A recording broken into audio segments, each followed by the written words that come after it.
riega lo que está seco, sana lo que está enfermo, doblega lo que es rígido, calienta lo que está frío, endereza lo que está desviado. Concede a tus fieles aquí presentes tus dones, tus carismas, tus virtudes, tus frutos. Danos el mérito de la virtud, danos el puerto de salvación, danos la felicidad eterna. Amén. Aleluya, aleluya. Espíritu Santo, nos ponemos en ti, te imploramos que nos guíes, nos ilumines, para que leyendo el texto sagrado podamos con tu auxilio y con tu luz comprender la palabra de Dios para nuestras vidas. Ayúdanos, Espíritu Santo, tú que inspiraste el texto sagrado, a poder entrar en una profunda relación e intimidad con él, palabra viva, palabra eficaz. Ayúdanos, Espíritu Divino, para que conociendo la palabra de Dios podamos ser instrumentos de bendición para todos los que nos rodean. Madre María, intercede por tus hijos y tus hijas, en especial por aquellos que tienen tanta necesidad de Dios, de su amor, de su presencia. Ruega por nosotros, Santa Madre de Dios, para que seamos dignos de alcanzar las divinas gracias y promesas de nuestro Señor Jesucristo. Amén.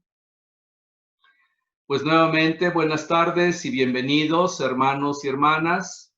Vamos a dar inicio a nuestra clase del día de hoy.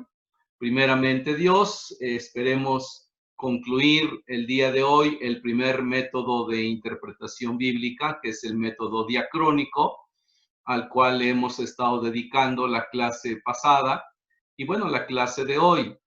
Vamos a entrar entonces en materia y posteriormente estaremos alternando al mismo tiempo con la parte teórica también el taller, para que vayan allí tomando nota. Si hay alguna pregunta, dejaré un espacio también para que podamos ir entonces caminando con ello.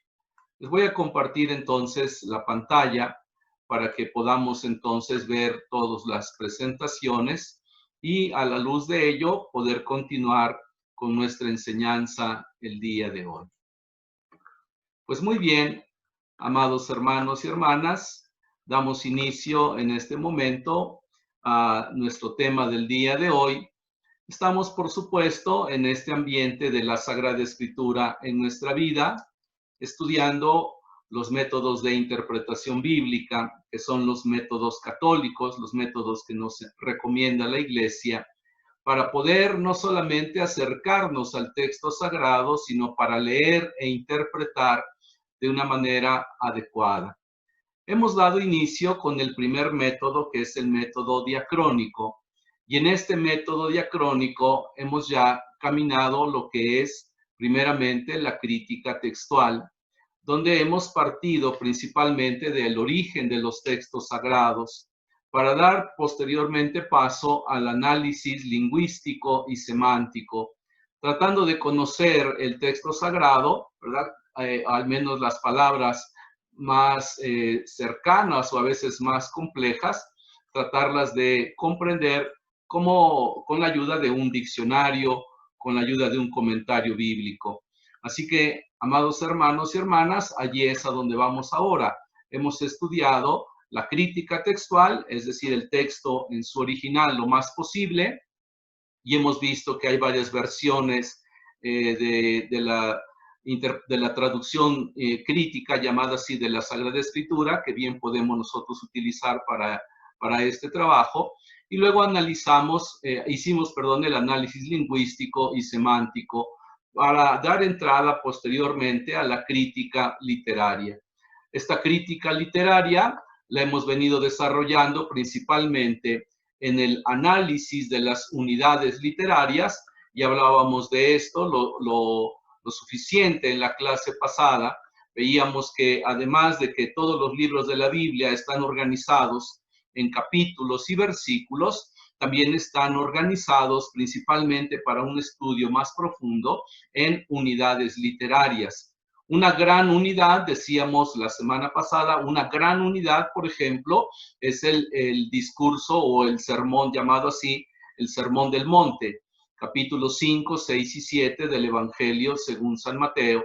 Y una pequeña unidad, también veíamos dentro de esa gran unidad del Sermón del Monte, una pequeña unidad son las bienaventuranzas.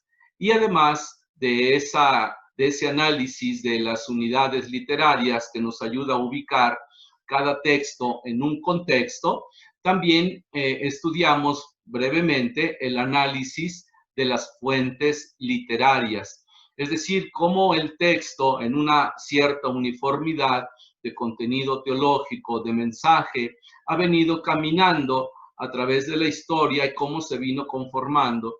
Y hablamos, por supuesto, dentro de estas fuentes literarias, por ejemplo, en el Antiguo Testamento, hablamos de las grandes tradiciones yavista, eloísta, deuteronomista y sacerdotal, que dieron origen al Pentateuco, a los primeros 5 libros de la Biblia.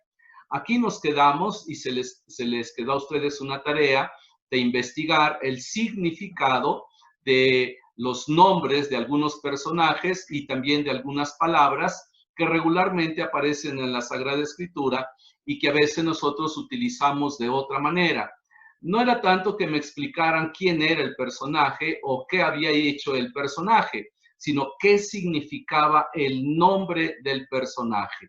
Les comento esto porque al revisar las tareas, algunos, en lugar de darme el significado del nombre, por ejemplo, de David, el amado de Dios, me explicaron o me trataron de explicar en breves palabras que había sido el segundo rey de Israel, que había logrado la unificación del reino, etcétera, etcétera. No se trataba tanto de explicar quién era David como personaje bíblico, sino más bien cuál es el significado de su nombre.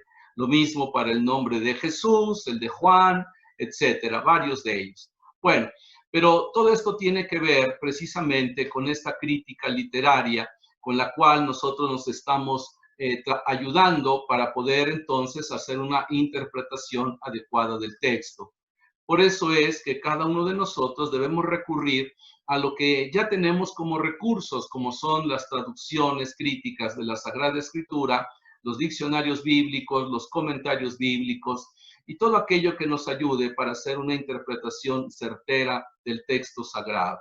El día de hoy, continuando precisamente con este análisis de los textos, vamos a ver lo que es el análisis de los géneros literarios y las formas literarias.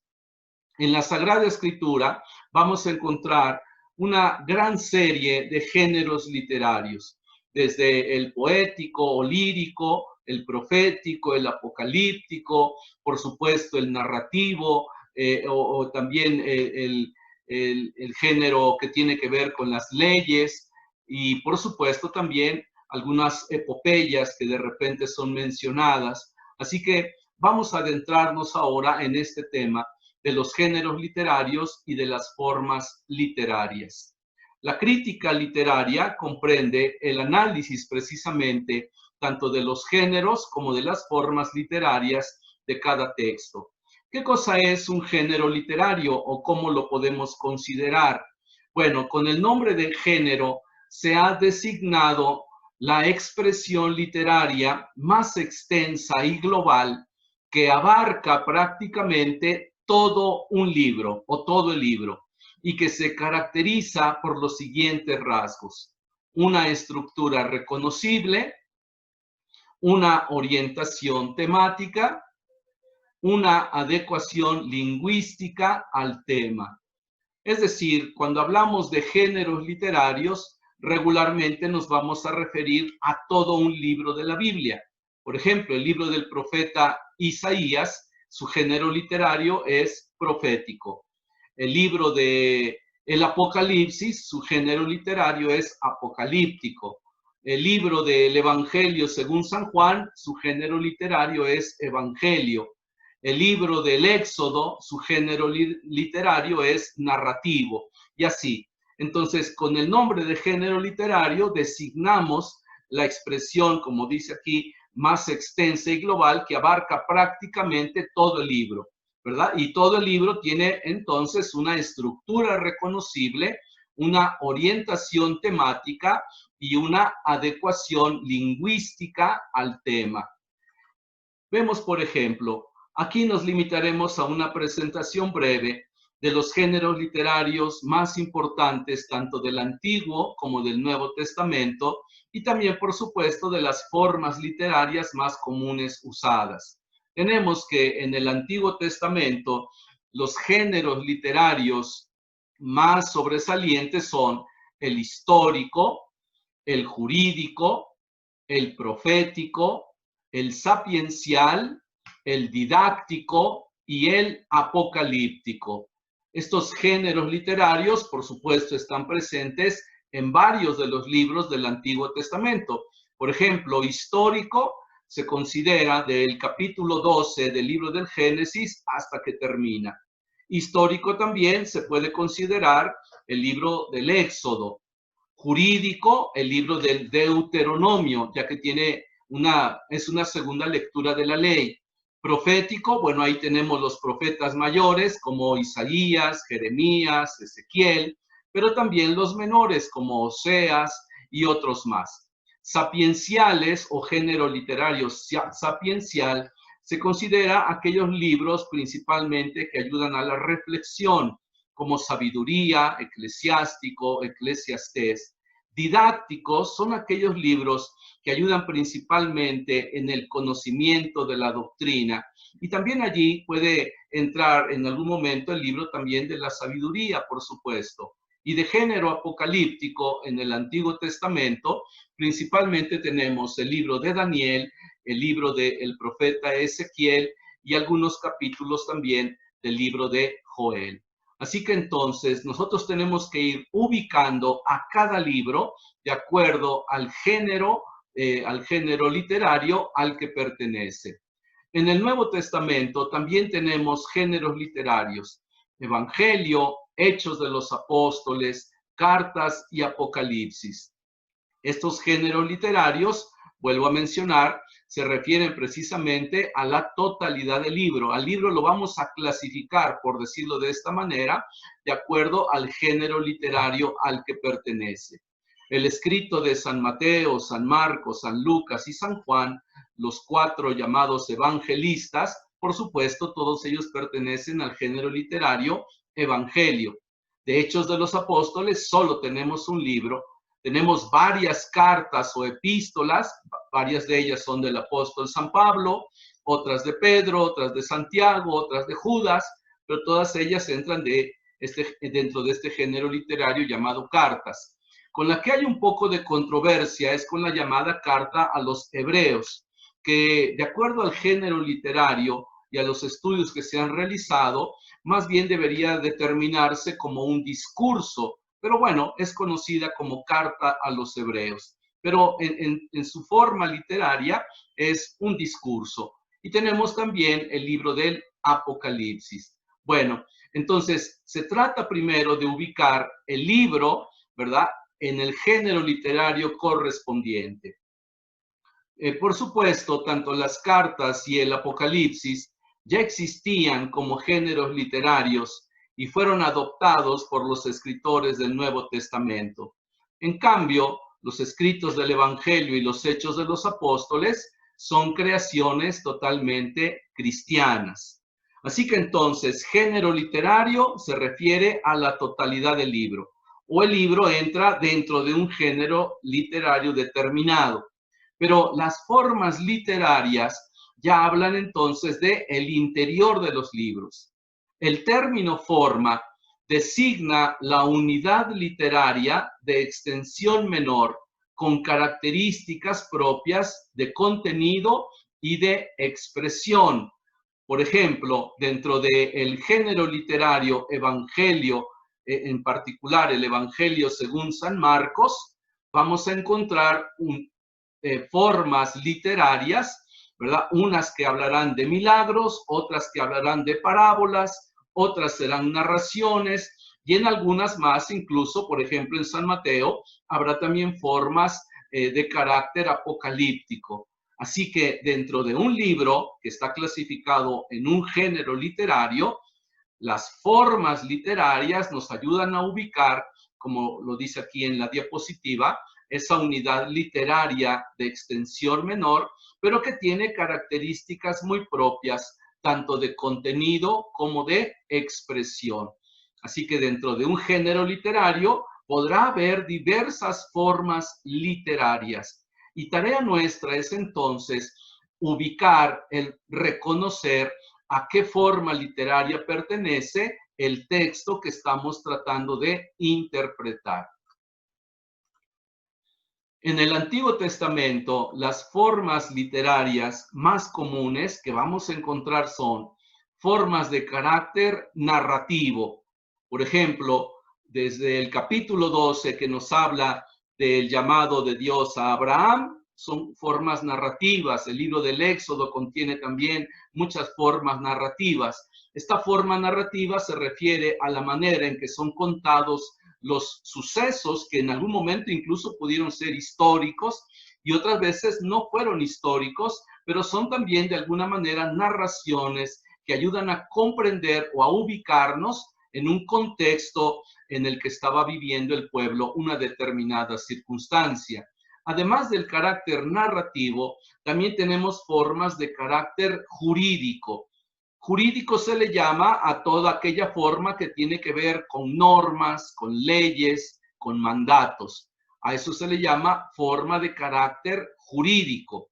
Pero también tenemos las formas de carácter profético, que no son exclusivas nada más de los libros proféticos.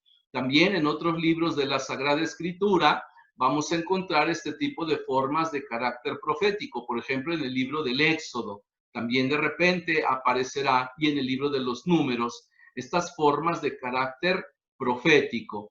Por supuesto, también las formas de carácter sapiencial, es decir, que comunican sabiduría, que comunican, por ejemplo, los dichos de los ancianos, las frases claves para poder comprender la vida. Por ejemplo, en el libro del Deuteronomio, en el capítulo 6, del versículo 4 en adelante, encontramos una forma de carácter sapiencial que los padres utilizaban mucho para enseñar a sus hijos sobre la fe, el llamado Shema. Shema Israel Adonai Elohenu Adonai Echad. Es decir, escucha Israel, el Señor nuestro Dios es el único Señor. Amarás al Señor tu Dios con toda tu alma, con toda tu mente, con todas tus fuerzas, con todo tu ser. ¿Sí? Estas formas de carácter sapiencial eran utilizadas principalmente para grabar en la memoria, en el caso de los niños, de los adolescentes, de los jóvenes, la palabra de Dios para que ellos mismos se fuesen encaminando a poderla vivir. Y son muy útiles, por supuesto, y hay muchísimas en los libros del Antiguo Testamento. Y tenemos también las formas de carácter poético o lírico. Vamos a encontrar muchas de ellas principalmente en el libro de los Salmos, pero no únicamente allí. Vamos a encontrar, por ejemplo, en el libro del Cantar de los Cantares, cuyo género literario es precisamente poético, muchos poemas allí mismo, ¿verdad?, que tienen precisamente este carácter poético, este carácter lírico. Y nosotros necesitamos saber que estamos ubicados en un libro o en una forma que está utilizando esta manera de expresar para que podamos interpretar, no en un sentido literalista, sino comprender primeramente que se trata de un poema y entonces poder ir descubriendo lo que ese poema quiere decir en lo más profundo. Así que, amados hermanos y hermanas, se trata entonces de adentrarnos a los textos sagrados y empezar a ubicar primero los libros, a qué género literario pertenecen. Y una vez que ubicamos el libro, dentro del libro, en las unidades literarias las vamos ubicando también de acuerdo a la forma literaria que tiene el contenido. Para el Nuevo Testamento también tenemos algunas formas literarias.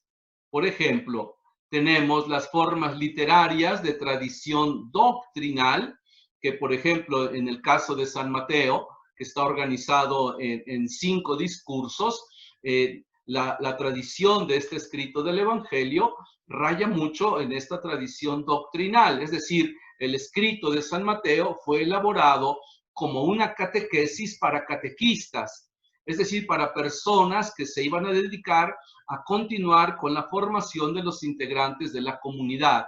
Por eso es que San Mateo está organizado así, de esta manera, y tiene mucho de estas formas literarias de tradición doctrinal. Pero también tenemos las de tradición narrativa, y allí el escrito de San Marcos, ¿verdad?, tiene primacía. San Marcos es un escrito del Evangelio casi en su totalidad con este tipo de formas de tradición narrativa, que va precisamente narrando desde el capítulo 1 hasta el capítulo 16 todos los acontecimientos de la vida de Jesús, todo lo que el Señor vino a enseñar, pero va narrado de esa manera tan peculiar que tiene las narraciones, las historias. Así que San Marcos raya más en este tipo de formas de tradición narrativa. Y luego las de tradición mixta, donde el escrito de San Lucas es muy rico. San Lucas, ¿verdad?, que él mismo dirá que investigó diligentemente para poner ordenadamente todo lo referente a Jesús, él mismo va a combinar tanto las enseñanzas centradas o muy bien ubicadas en el escrito de San Mateo, como también irá combinando las narraciones contenidas mucho en el escrito de San Marcos.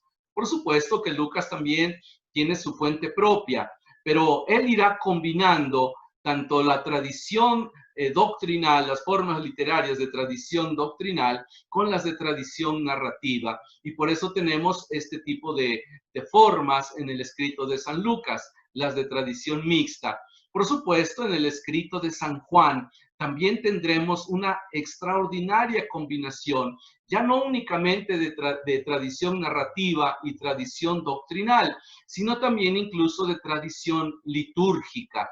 Y por eso San Juan también, su escrito del Evangelio, se puede considerar dentro de las formas de tradición mixta.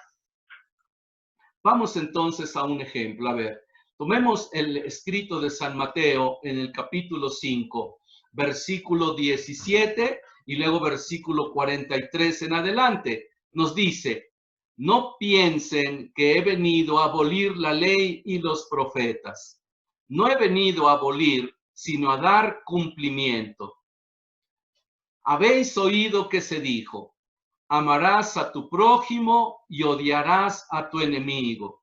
Pues yo les digo, amen a sus enemigos y oren por los que los persigan, para que sean hijos de su Padre Celestial, que hace salir su sol sobre malos y buenos y llover sobre justos e injustos. Porque si aman a los que los aman, ¿qué recompensa van a tener? ¿No hacen eso también los publicanos? Y si no saludan más que a sus hermanos, ¿qué hacen de particular? ¿No hacen eso mismo también los gentiles? Ustedes pues sean perfectos como es perfecto su Padre Celestial. Muy bien, ahora les pregunto, ¿a qué forma literaria pertenece en particular este texto del Evangelio de San Mateo?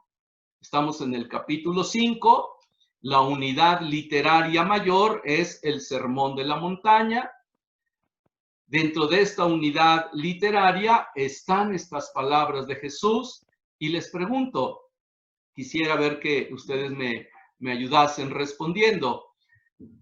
Este texto que he leído y que tienen ustedes allí en la presentación es una parábola, es una oración, es un cántico, es un salmo, es una narración o historia, una comparación, una enseñanza o doctrina, una profecía, un sueño o visión, o es un milagro o señal. A ver, quiero que ustedes me ayuden a identificar, ¿sí? Para Una que no pasen enseñanza. otros sonidos. A ver, ¿quién quiere contestar? El inciso G. A Una ver, enseñanza Luzma, Una enseñanza, doctrina. una enseñanza o doctrina. ¿Alguien tiene una opinión diferente? No. Una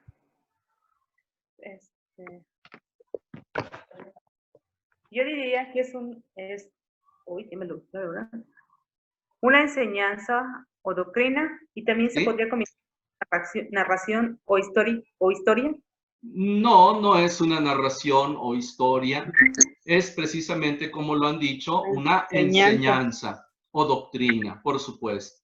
Me alegra que ustedes puedan ir identificando eso, porque cada vez que leemos un texto de la Escritura, ustedes tendrán que pasar precisamente por esto, identificar, a ver, esto que estoy leyendo, ¿qué cosa es? ¿Es una parábola? ¿Es una oración? ¿Es una enseñanza? ¿Es de forma mixta? Esa es nuestra chamba para interpretar, ubicar el texto de acuerdo al género o a la forma literaria de la que se trata. Muy bien, volvemos entonces a la presentación. A ver, continuamos entonces.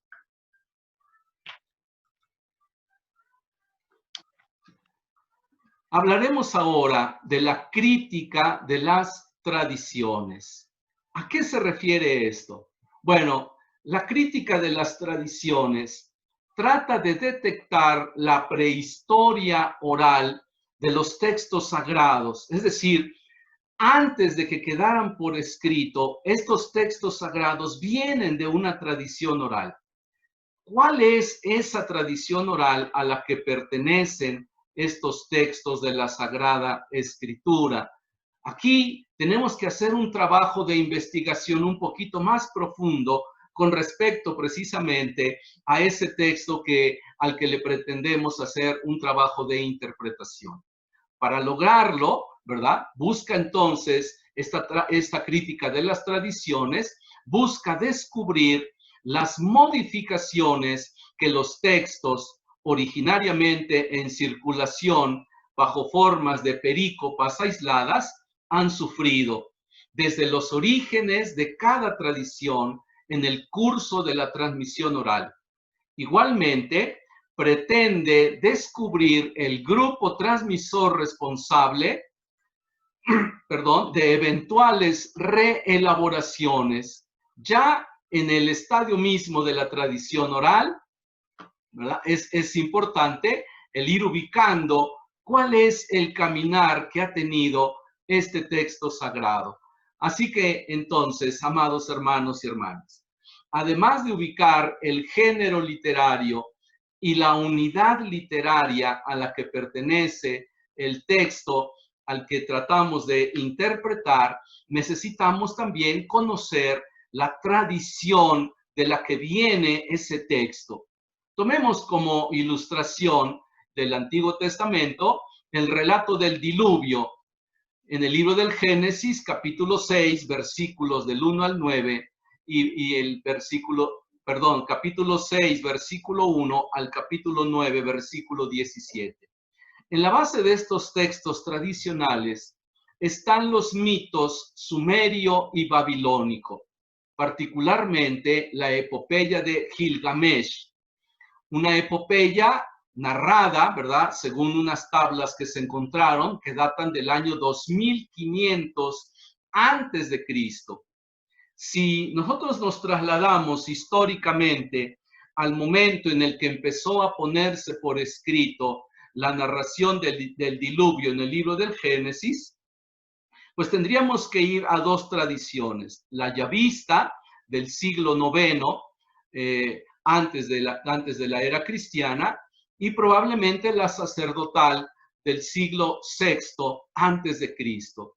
Si estamos en el siglo IX, estamos hablando del año 900 y tantos. En el sexto, del 600 y tantos.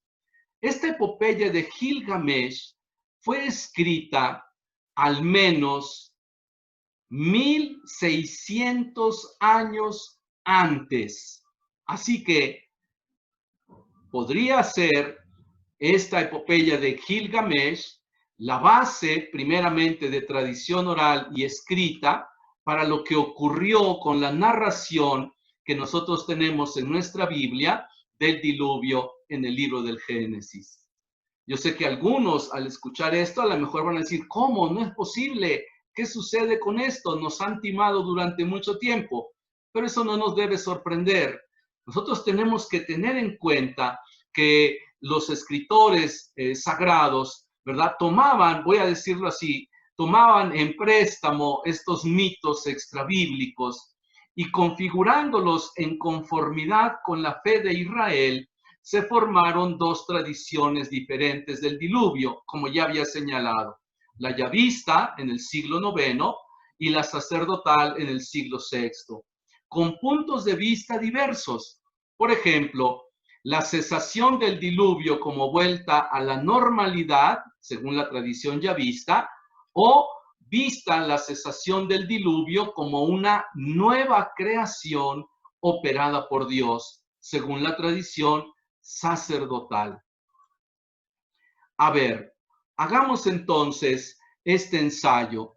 Vamos a tomar la epopeya de Gilgamesh y la vamos a comparar con el libro del Génesis. Esto dice la epopeya de Gilgamesh, ustedes la pueden ver. Demuele esta casa, construye una nave, renuncia a las posesiones, busca la vida, desiste de bienes mundanales y mantén el alma viva. A bordo de la nave lleva la simiente de todas las cosas vivas.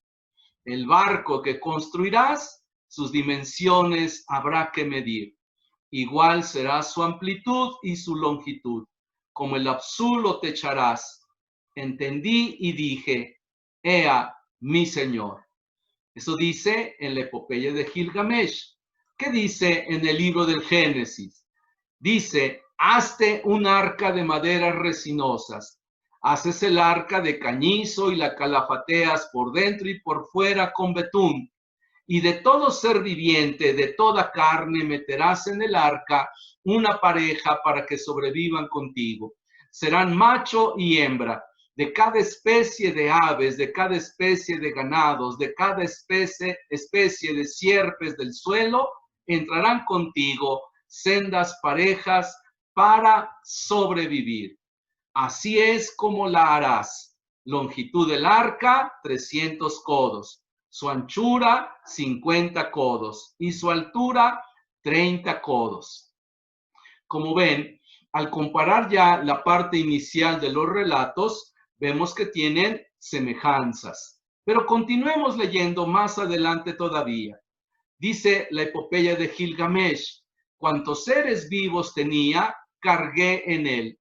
Toda mi familia y parentela hice subir al barco. Las bestias de los campos, las salvajes criaturas de los campos. Al primer resplandor del alba, una nube negra se alzó del horizonte. Y nos dice el libro del Génesis, en aquel mismo día entró Noé en el arca, como también los hijos de Noé, Sem, Cam y Jafet, y la mujer de Noé, y las 3 mujeres de sus hijos. Y con ellos los animales de cada especie, los ganados de cada especie, las sierpes de cada especie que reptan sobre la tierra, y las aves de cada especie. Toda clase de pájaros y seres alados, entraron con Noé en el arca sendas parejas de toda carne en que hay aliento de vida. Y los que iban entrando eran macho y hembra, de toda carne como Dios se lo había mandado. Y Yahvé cerró la puerta detrás de Noé. El año 600 de la vida de Noé, el mes segundo, el día 17 del mes, en ese día saltaron todas las fuentes del gran abismo y las compuertas del cielo se abrieron. Como ustedes pueden ver, nuevamente los dos relatos tienen grandes semejanzas. Luego nos dice en la epopeya de Gilgamesh, al llegar el 7º día, la tormenta del sur, transportadora del diluvio, amainó en la batalla, que había reñido como un ejército. El mar se aquietó, la tempestad se apaciguó, el diluvio cesó. Contemplé el tiempo, la calma se había establecido y toda la humanidad había vuelto a la arcilla. El paisaje era llano como un tejado chato. Abrí una escotilla y la luz hirió mi rostro. Inclinándome muy bajo, sentéme y lloré, deslizándose las lágrimas por mi cara. Gilgamesh ha pasado 7 días en el diluvio y está contemplando que finalmente la humanidad entera ha sucumbido, ha desaparecido. Ahora, ¿qué nos dice en el libro del Génesis? Acordóse Dios de Noé y de todos los animales y de todos los ganados que con él estaban en el arca. Dios hizo pasar un viento sobre la tierra y las aguas decrecieron. Se cerraron las fuentes del abismo y las compuertas del cielo, y cesó la lluvia del cielo. Al cabo de 40 días, abrió Noé la ventana que había hecho en el arca. Aquí tenemos una gran diferencia. Para Gilgamesh, el diluvio duró 7 días. Para el autor del libro del Génesis, duró 40 días. Bueno, y tanto el 7 como el 40 son números, por supuesto, simbólicos. Necesitamos conocer que el número 7 significa plenitud, totalidad, y que el número 40 significa toda una generación, un tiempo bastante largo. Nos dice nuevamente la epopeya de Gilgamesh: un quinto y un sexto día, el monte Nisir mantuvo sujeta la nave, impidiéndole el movimiento. Al llegar el 7º día, envié y solté una paloma. La paloma se fue, pero regresó. Puesto que no había descansadero visible, volvió. Después envié y solté un cuervo. El cuervo se fue y viendo que las aguas habían disminuido, come, se cierne, grazna y no regresa. Así que Gilgamesh soltó un ave, ¿verdad? Una paloma, pero regresó. Y después soltó un cuervo. Cuando ya habían disminuido las aguas, el cuervo comió, se cirnió, graznó y ya no regresó. Eso le indicó a Gilgamesh que había concluido. Luego nos dice el Génesis 8. Después soltó a la paloma para ver si habían menguado ya las aguas de la superficie terrestre. La paloma, no hallando dónde posar el pie, tornó donde él, al arca, porque aún había agua sobre la superficie de la tierra, y alargando él su mano, la asió y la metió consigo en el arca. Aún esperó otros 7 días y volvió a soltar la paloma fuera del arca.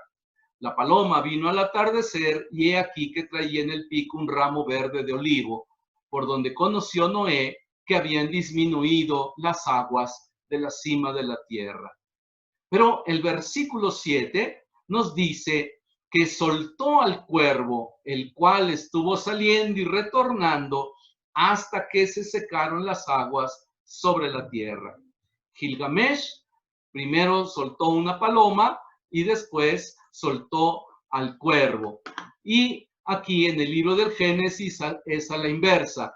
Primero, ¿verdad? Soltó al cuervo y posteriormente a la paloma. Bueno, las narraciones tienen esas diferencias, pero como hemos visto, ambas tienen muchas semejanzas.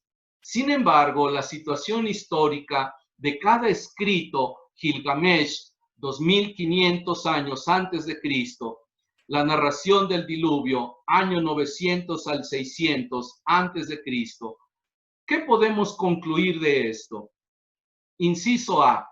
¿Ambos relatos son la misma historia? Les pregunto. ¿Ambos relatos son la misma historia?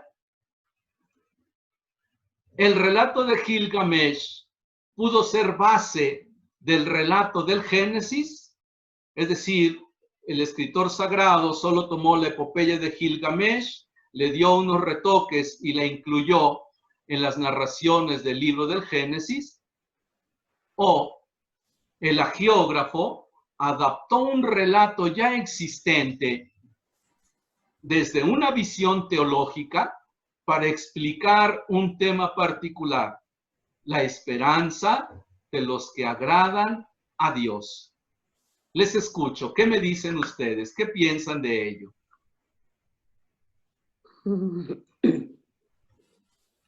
Magda. Pues cuando empezaste a leer las opciones y no teníamos las de abajo, yo dije, pues sí, ambos relatos pueden ser la misma historia, ¿no? Claro. Pero realmente no son la misma porque no dicen lo mismo, aunque tiene partes similares. Pero además con lo que ya nos comentaste de cómo es que cuáles son las formas literarias y lo que tenemos que ir viendo, pues definitivamente es la letra C la respuesta, que el agiógrafo, pues pensando en Dios, en toda su tradición también, adaptó el relato pues para dar a entender la profundidad del escrito, no solamente una historia épica, narrativa como tal, sino que pone ahí también su tradición de su pueblo y su fe, ¿no? Muy bien, Magda, muchas gracias. ¿Alguien más quiere comentar algo? Lamento los rostros de decepción de algunos, porque algunos estaban seguramente pensando, oye, pero esa narración era un hecho histórico. Lamento decirles que no era un hecho histórico.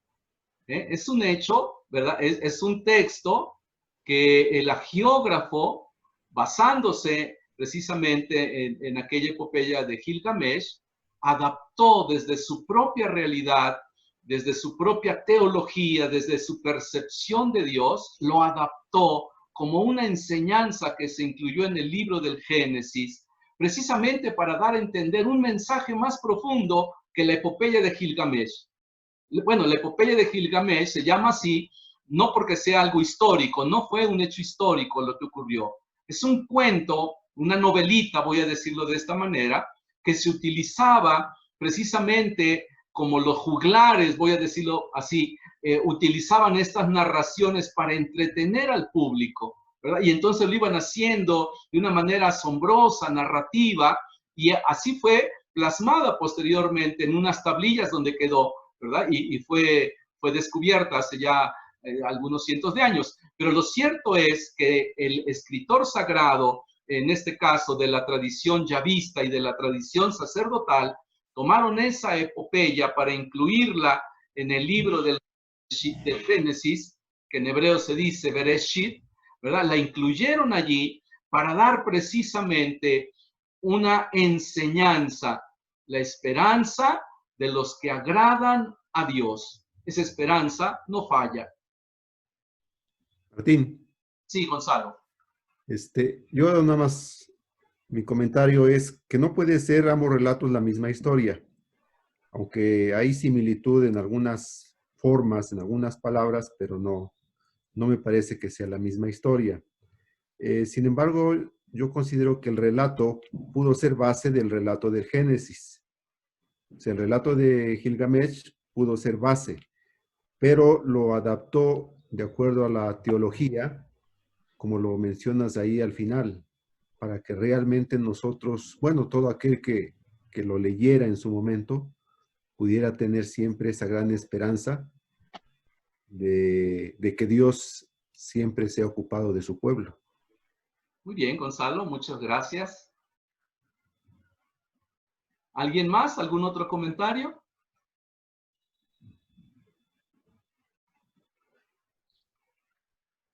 Bueno, vuelvo entonces al taller. Volvemos nuevamente al taller, al ejercicio que estamos haciendo. Comentar algo. A ver, dime. Sí, todo el texto para mí parece que es lo mismo, ¿sí? Sí.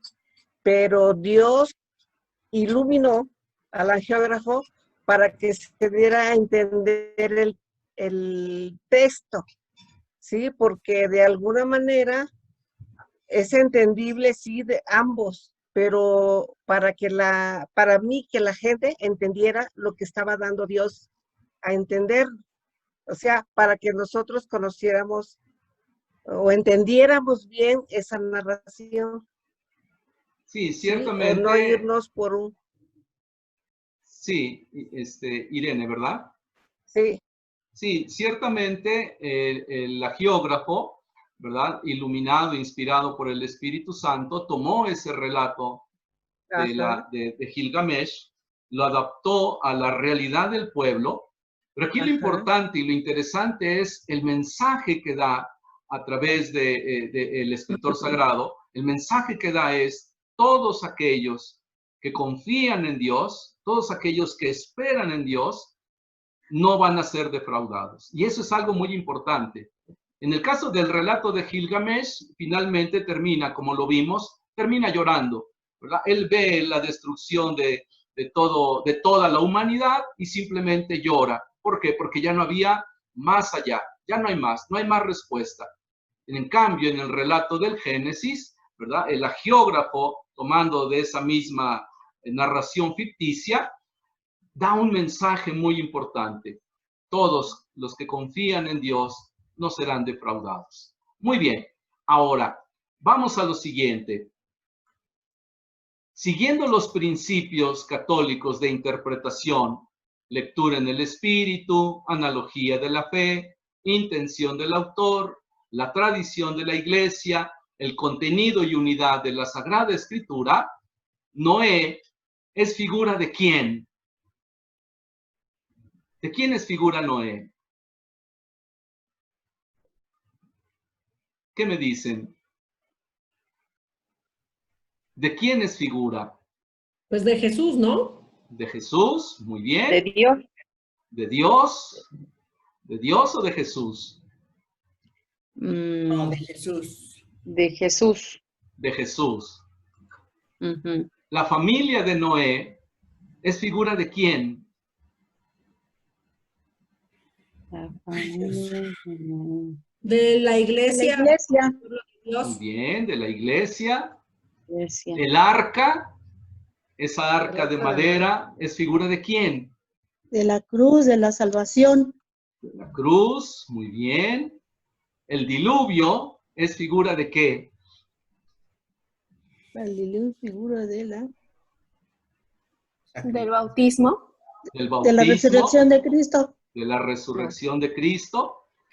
Miren, entendiendo el pensar judío, cuando habla, por ejemplo, de manantiales de agua o de ríos de agua, siempre lo va a narrar en un sentido positivo, es decir, eso que está ocurriendo es algo bueno. Pero cuando se habla del mar embravecido, entonces se habla de algo que puede estar causando muerte. El agua que fluye, el manantial de agua, es figura de la vida. En cambio, el agua del mar agitado, violento, es figura de muerte. Así que entonces, el diluvio es figura de ¿qué? De muerte. De muerte. De mal. Y el agua es figura de De vida. vida. de vida. De vida. Fíjense lo que están haciendo ustedes, ¿eh? Ustedes están interpretando un texto escrito entre el año 900 y 600 antes de Cristo y lo están interpretando el día de hoy para todos nosotros. Esto es lo que se llama interpretación bíblica. Cuidando todos estos principios católicos de interpretación, llegamos entonces a esto. En la primera carta de Pedro, a él es a quien se le atribuye la carta, hace exactamente lo mismo que ustedes han hecho.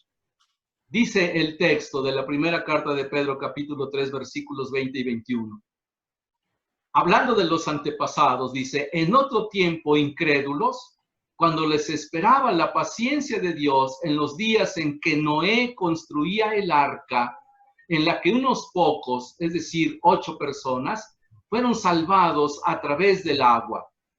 A esta corresponde, ahí está haciendo Pedro la interpretación de esa narración del diluvio. Dice: a esta corresponde ahora el bautismo que los salva y que no consiste en quitar la suciedad del cuerpo, sino en pedir a Dios una buena conciencia por medio de la resurrección de Jesucristo.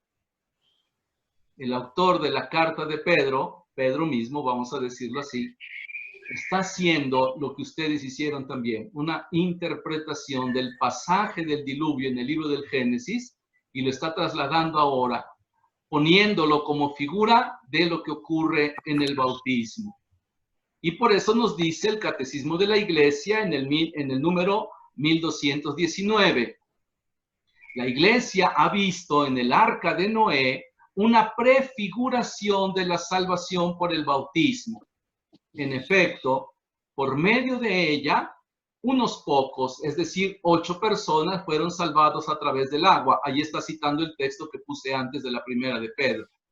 Y luego viene un texto que está en el misal romano, que se ocupa precisamente en la vigilia pascual con motivo de la bendición del agua bautismal. Oh Dios, que incluso en las aguas torrenciales del diluvio prefiguraste el nacimiento de la nueva humanidad, de modo que una misma agua pusiera fin, disculpen ustedes, de modo que una misma agua pusiera fin al pecado y diera origen a la santidad.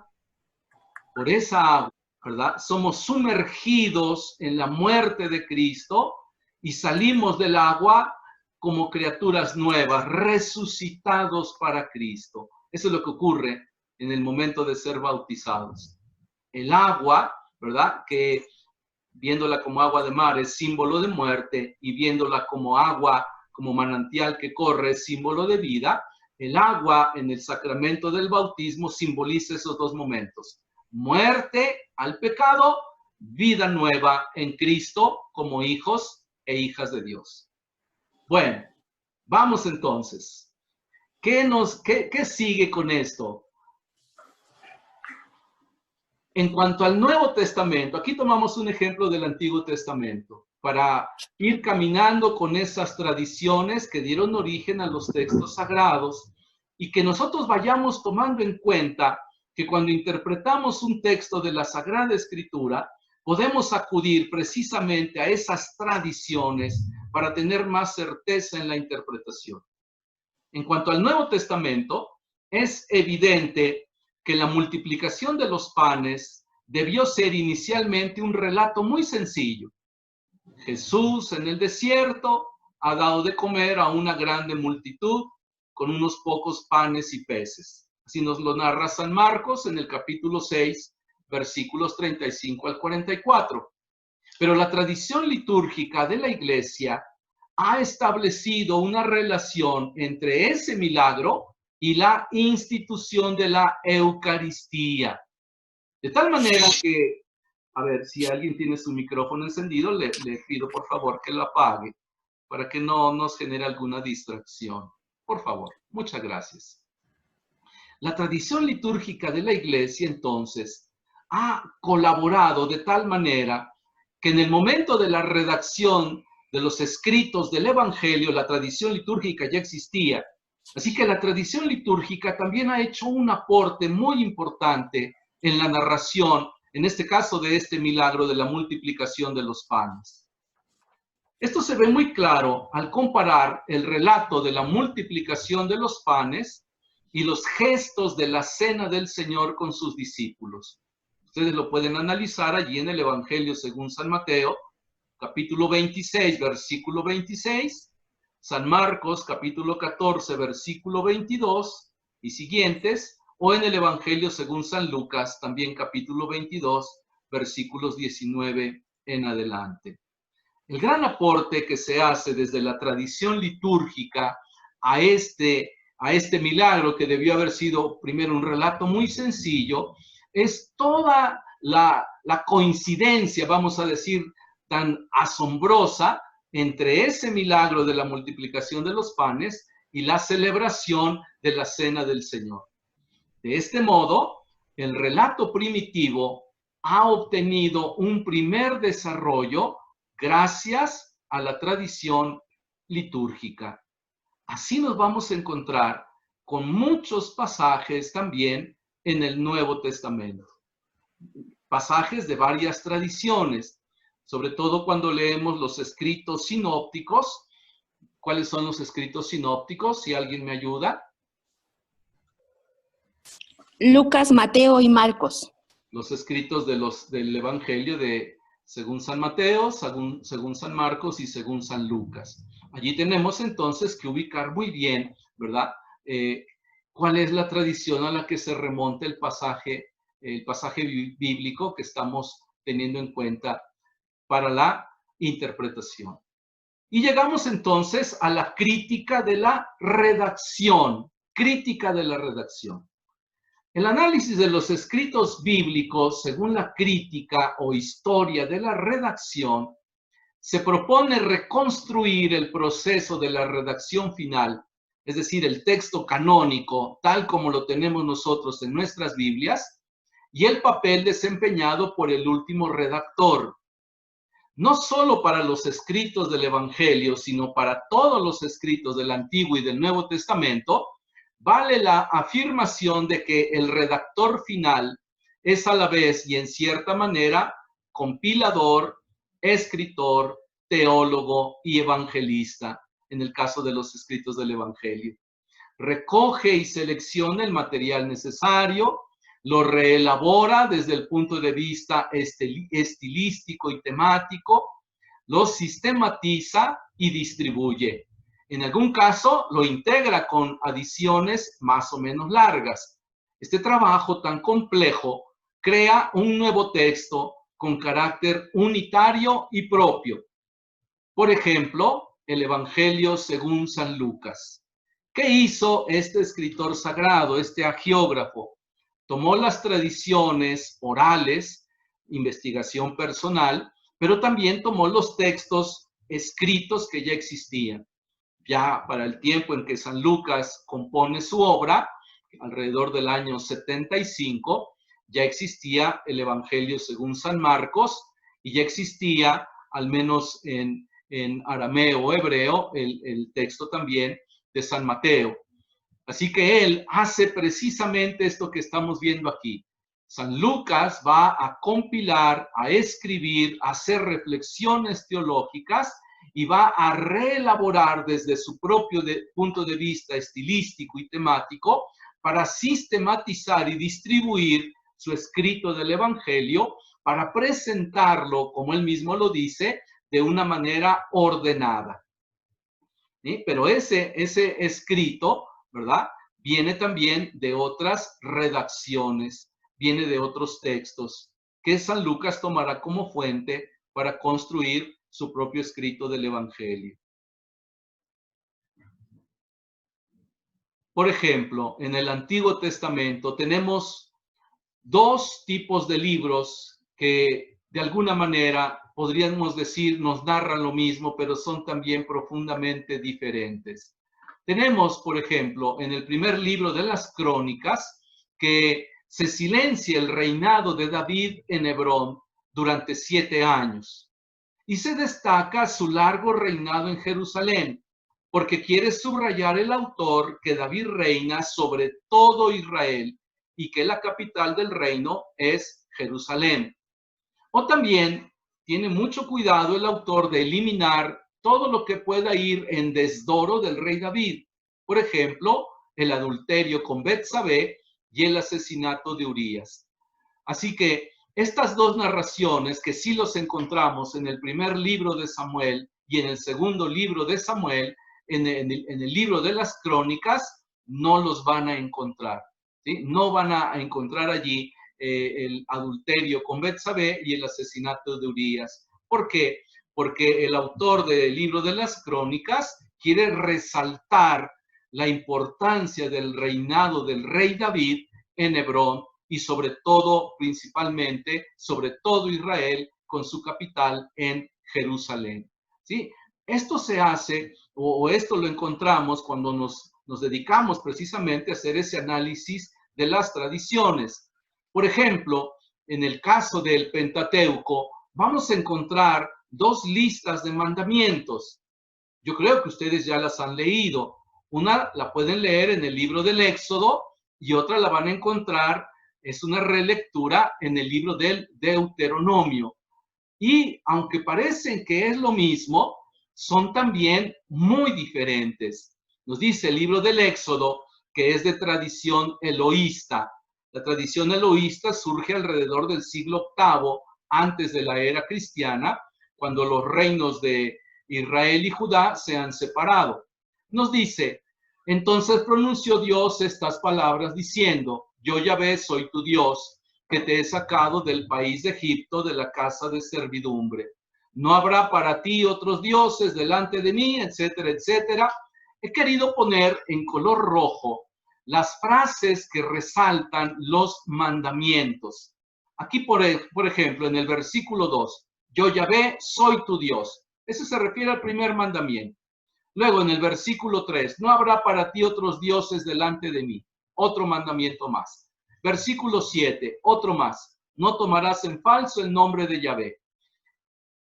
Y tenemos en el versículo 8, recuerda el día del sábado, es otro de los mandamientos. Versículo 12, honra a tu padre y a tu madre. Versículo 13, no matarás. Versículo 14, no cometerás adulterio. Versículo 15, no robarás. Versículo 16, no darás testimonio falso. Y versículo 17, no codiciarás la casa de tu prójimo. Tenemos aquí 10 mandamientos. Si nos vamos al libro del Deuteronomio, vamos a encontrar entonces en el capítulo 5, a partir del versículo 6, que no son 10 mandamientos. Versículo 6, yo soy Yahvé tu Dios, semejante al libro del Éxodo también.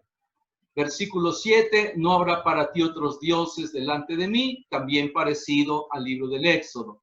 Pero aquí, el versículo 8, no te harás escultura ni imagen alguna, es otro mandamiento que no estaba en el libro del Éxodo como tal. En el versículo 11, no tomarás en falso el nombre de Yahvé tu Dios. En el versículo 12, guardarás el día del sábado para santificarlo. Versículo 16, honra a tu padre y a tu madre. Versículo 17, no matarás. Versículo 18, no cometerás adulterio. Versículo 19, no robarás. Versículo 20, no darás testimonio falso. Y versículo 21, no desearás la mujer de tu prójimo. Por supuesto que en estos momentos no vamos a hacer una comparación más profunda y exhaustiva. Solo quise remarcar que son dos tradiciones diferentes. Una es eloísta, la otra es deuteronomista. La deuteronomista es más tardía, ¿verdad? Surgió siglos después de la eloísta, y en esta tradición deuteronomista, esos 10 mandamientos que estaban en el libro del Éxodo se convierten en 11 mandamientos, por la necesidad de remarcar el no te harás esculturas, no te harás ídolos. ¿Por qué? Porque precisamente en la época del deuteronomista, uno de los grandes y graves problemas de la vida religiosa del pueblo era la gran tentación de hacer lo que hacían otros pueblos. Sacrificar al único Dios verdadero, pero también sacrificar a los Baales, a los dioses falsos. Así que entonces el deuteronomista quiso subrayar eso de no te harás imagen alguna. Por supuesto, hoy en día los hermanos separados con algún pretexto más, ¿verdad? Toman ese versículo para decir que los católicos somos idólatras porque tenemos imágenes. Es una interpretación, por supuesto, sacada del contexto, pero bueno, ellos lo ocupan de esa manera. Vamos a entrar aquí, amados hermanos y hermanas, pero antes, quiero saber cómo están ustedes. A ver, quiero verlos, ¿cómo van? ¿Están bien? ¿Ya se cansaron? ¿Ya se agotaron? No, ¿Qué me dicen? estamos bien. ¿Sí? Llevamos ya un poquito más de una hora continua de estudio. Sí, estamos bien. El último empujón es la crítica histórica, que es lo que vamos a hacer ahora. Terminando crítica histórica, terminamos ya este primer método de interpretación, el método diacrónico. ¿Quieren que sigamos? Lo dejamos para la siguiente semana. Ustedes me dicen. No, sí Seguimos. ¿Quieren seguimos. concluirlo? Sí. Bueno, si voy demasiado rápido, metan freno, por favor, ¿eh? Si hay algo que no está claro, inmediatamente, oye, Martín, a ver, no me quedó claro esto. No quiero que por correr las cosas no nos vayan quedando claras. No, sí va bien. Bueno, volvemos entonces. Vamos a la crítica histórica para concluir ya este método diacrónico. ¿De qué se trata la crítica histórica? La crítica histórica se requiere únicamente para textos que pertenecen a un género literario histórico. Libros históricos del Antiguo Testamento y del Nuevo Testamento, Evangelio, Hechos de los Apóstoles. O están en relación con eventos de la historia. Por ejemplo, también muchos textos proféticos. La lectura de un texto bajo el aspecto histórico tiene por objeto unir las afirmaciones de un texto con la realidad histórica, o sea, la historia narrada con la historia vivida, y trata de aclarar la relación entre texto y evento, el paso del hecho histórico al texto escrito. A ver, esta crítica histórica nos ayuda entonces a ubicar, ahora sí, cuando un texto de la Sagrada Escritura es un texto histórico.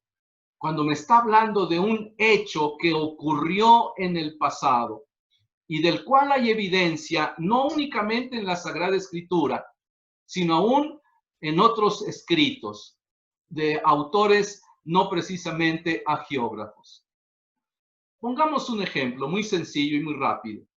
Este texto del Evangelio según San Lucas, capítulo 3, versículos 1 y 2, es un texto, es un texto histórico, ¿sí? Este párrafo es histórico.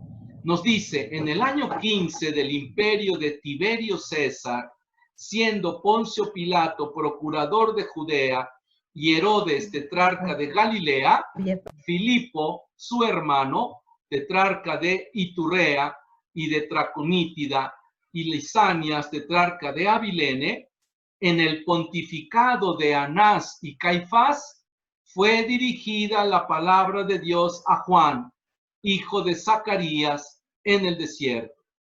La pregunta es la siguiente: tomando en cuenta esto que me está diciendo el Evangelio, ¿en qué año comenzó a predicar Juan el Bautista?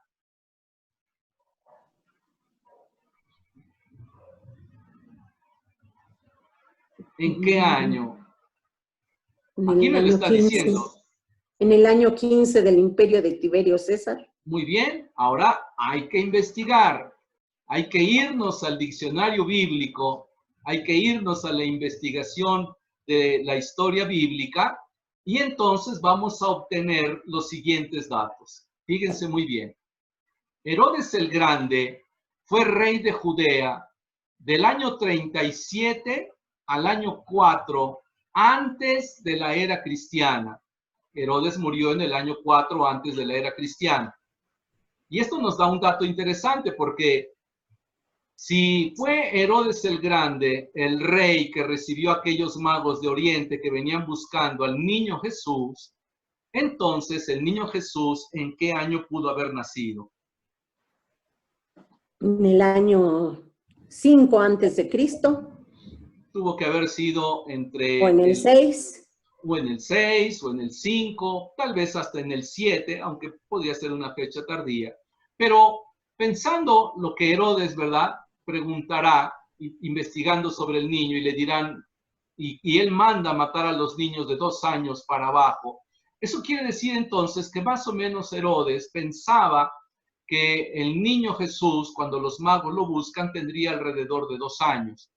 Así que la fecha probable del nacimiento del niño Jesús se puede situar entre el 6 y el 4 antes de la era cristiana. Asombroso, ¿no? Pues sí. Sigamos Entonces, con la investigación. Sí. Iba yo a preguntar, entonces, ¿por qué empieza hasta el año 0 el antes de Cristo? Bueno, el año 0 no existe. Bueno, no, o sea, el año, entre el último, o sea, el primer año antes de Cristo ¿Qué? o después de Cristo. ¿Por qué si nació antes? Bueno, a quien le solicitaron calcular la fecha, que fue Dionisio el Exiguo, no tenía los elementos históricos y arqueológicos, ni tampoco de medición como los que tenemos ahora. Tenía una enorme desventaja, ¿no? Nosotros, gracias a Dios, ya contamos con más recursos para poder investigar todavía más. Y por eso es que él calculó la fecha probable del nacimiento del niño Jesús. Y por eso se estableció como el 25 de diciembre, ¿verdad? La fecha celebrativa del nacimiento del niño Jesús, encaminado más a una celebración romana que ya existía, la celebración del Sol Invictus. Y bueno, tomando entonces esa festividad romana, se cambió a una celebración cristiana, en este caso el nacimiento de Jesús. Porque si el Sol Invictus, es decir, el sol radiante, el sol de justicia, como lo narra San Lucas, es Jesús, entonces el día del nacimiento de Jesús era precisamente él. Pero el año 4 o 6 se debe ya a toda una investigación precisa sobre precisamente Herodes el Grande, ¿sí? Él muere en el año 4, así que para el año 1 de la era cristiana, Herodes ya llevaba 5 años de muerto. No pudo él haber sido el rey del que habla el escrito tanto de San Mateo como también de San Lucas, como referencia del nacimiento del niño Jesús. Pero bueno, continuando, ¿verdad? La pregunta no era cuándo nació Jesús. La pregunta es cuándo comenzó a predicar Juan Bautista. Nos da los datos. Filipo fue tetrarca de Gaulatmítida y Batanea, Traconítida y Turrea, del 4 antes de Cristo al 34 después de Cristo. Filipo es hijo también de Herodes el Grande. Y Herodes Antipas, que también lo menciona los escritos del Evangelio, fue tetrarca de Galilea y Perea del 4 al 39 después de Cristo. También Herodes Antipas es hijo de Herodes el Grande. Así que los territorios de Herodes el Grande se repartieron entre sus hijos. Y nos da otro dato. Anás fue sumo sacerdote del año 6 al año 15 de la era cristiana. Y Caifás fue el sumo sacerdote del año 18 al año 36 de la era cristiana. Así que fue precisamente durante el reinado, vamos a decir, de Herodes Antipas, cuando comenzó a predicar Juan Bautista.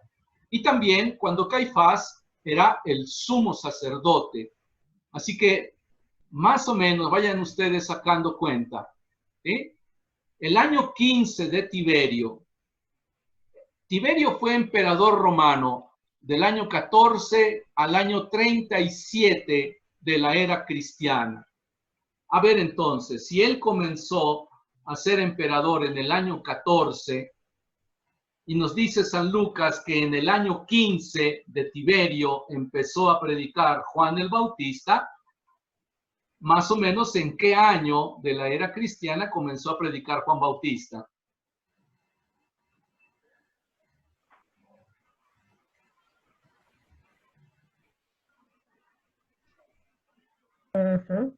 En el 1 después de Cristo, Martín. ¿En el 1 después de Cristo? A ver, En el 15, ¿no?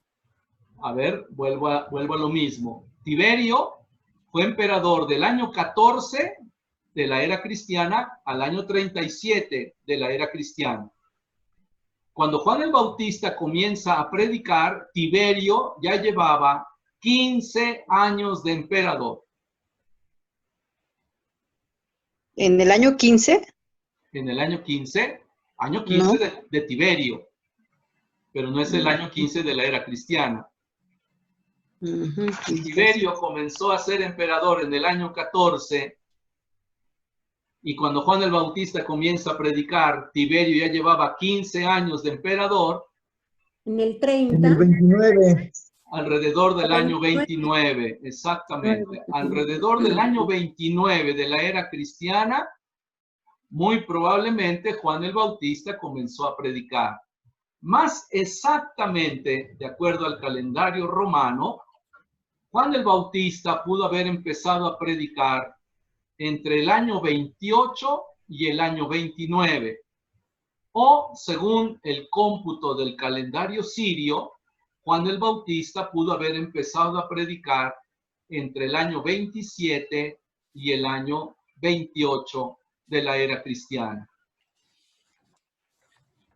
Para tratar de armar coincidencias, digamos que Juan el Bautista comenzó a predicar alrededor del año 28. Pero Juan el Bautista no tardó más de un año predicando. Fueron solo unos pocos meses. Fue apresado, y cuando Juan el Bautista es apresado, nos narra San Marcos en el capítulo 1, que una vez puesto en la cárcel Juan el Bautista, Jesús comenzó a predicar. Así que Jesús comenzó su predicación también alrededor del año 28. Interesantes los datos, ¿no? Esto que hemos hecho se hace para interpretación bíblica en caso de textos históricos, porque es importante ubicar el texto en el contexto histórico en el que se está desarrollando. Por eso Disculpe, don Martín, entonces Juan el Bautista tenía 31 años o 32 aproximadamente de vida cuando él empieza a predicar, 31 años, porque él era mayor que Jesús 6 meses. Ajá, muy bien. ¿Sí? O sea, porque el ángel cuando en Anunciación le dice que Isabel ya tiene 6 meses de embarazo. Excelente, y sí, hasta muy donde bien. yo he entendido, la Virgen María se queda con su prima Isabel hasta el nacimiento de Juan. No sé si Puede estoy ser. equivocada. Puede ser, no lo sabemos con exactitud, puede ser. Bueno, lo que sí es cierto es lo que dices, ¿no? Juan el Bautista era mayor que Jesús al menos 6 meses. Eso sí, es al menos cierto. 6 meses. Muy bien. Pero, Ok, gracias. ¿cuántos años tendría Juan el Bautista cuando comenzó a predicar? Volvamos otra vez a lo que decíamos hace un momento. Si Jesús nació entre el 6 y el 4 antes de la era cristiana, Juan el Bautista tuvo que haber nacido también entre el 6 y el 4 antes de la era cristiana, más 6 meses, ¿no? Más 6 meses. Sí. Vamos a pensar, si Juan el Bautista nació en el año 5, para no pelear el 6 o el 4, a la mitad, el año 5 antes de la era cristiana, y comenzó a predicar en el año 28 o 27, vamos a dejar el año 28 para ser intermedios, Juan el Bautista tendría entonces 33 años y medio, más o menos, cuando comenzó a predicar. Más o menos. ¿Sí? Por decirlo. 28. Sí, más o menos. Muy bien. Y Jesús tendría también alrededor de 33 años cuando comenzó a predicar. No comenzamos 30. Bueno. Martín. Sí. ¿Por qué la creencia de que empezó a los 30 y murió a los 33? Jesús. Bueno, eso viene más de tradiciones, no tanto de hechos históricos. Viene más de tradiciones. Ajá. Porque, bueno, podríamos ahorita hacer también el trabajo de llegar a una conclusión sobre Jesús. Jesús muere el 14, de Nisan del año 30, que sería como el 7 de abril del año 30. Entonces Jesús muere el 14 de Nisan del año 30. Si Jesús estuvo en el ministerio más o menos 2 años y medio, 3 años, Jesús tuvo que haber empezado a predicar alrededor del 29, 28, 29 entonces, o 27 incluso. ¿Sí? Son los años probables. Difícilmente vamos a llegar a una conclusión más certera, porque bueno, nos faltan por supuesto muchos elementos históricos y también nos faltan muchos elementos como para pruebas más certeras de ello. Pero podríamos decir, Jesús comenzó a predicar alrededor del año 27, 28, murió alrededor del año 30, la fecha más probable, 14 de Nisan del año 30. Sí, gracias, Martín. Muy bien. Para esto nos sirven estos datos históricos que nos da la misma Sagrada Escritura. Es el trabajo nuestro el investigarlos. Bueno, vamos a aplicar finalmente el método. Aquí está un trabajo de aplicación del método diacrónico a un pasaje del Evangelio según San Marcos. ¿Sí? El texto bíblico es San Marcos capítulo 10, versículos 46 al 52. Y entonces tenemos que responder todas estas preguntas. ¿A qué género literario pertenece el texto? ¿A qué género literario pertenece el libro de San Marcos?